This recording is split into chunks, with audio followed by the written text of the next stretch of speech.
האדם מה הולך פה?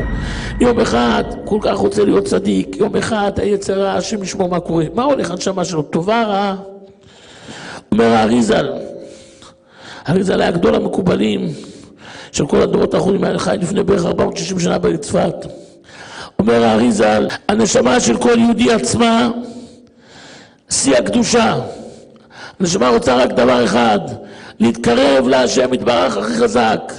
הנשמה זה אור אלוקי שבא מהשם יתברך, והאור הזה רק רוצה דבר אחד, איך להתקרב להשם יתברך, זהו.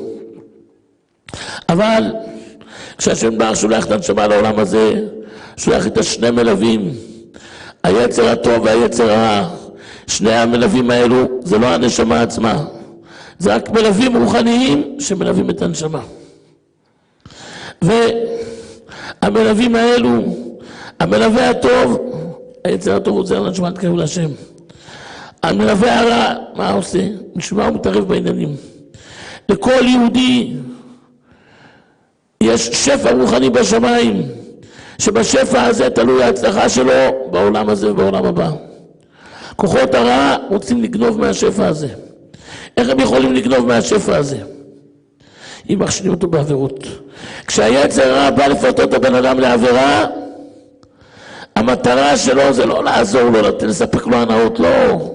כל המטרה שלו היא אחת, איך לגנוב לו מהשפע הזה. אבל אם הוא היה בא ואומר לו, אני רוצה לגנוב לך מהשפע, לא היה שומע לו. אז לא, לא, אני רוצה לספק לך הנאות. אנחנו צריכים לדעת, היצר הרע זה האויב שלנו. ואם הוא הצליח להכשיל את הבן אדם, לוקח אותו בשבי, כמו החטופים.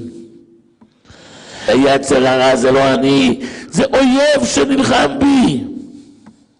כשאדם מבין את זה שהיצר הרע זה לא הוא, זה אויב שמנסה לקחת אותו בשבי, ברגע אחד יכול לעשות את המהפכה הכי גדולה.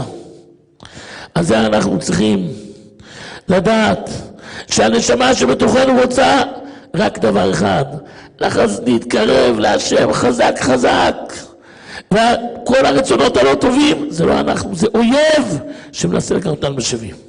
כשבא לבן אדם רצון טוב, ידע, זה עכשיו הנשמה שלו רוצה להתקרב להשם. כשבא רצון רע, זה האויב, נלחם בו כמו באויב.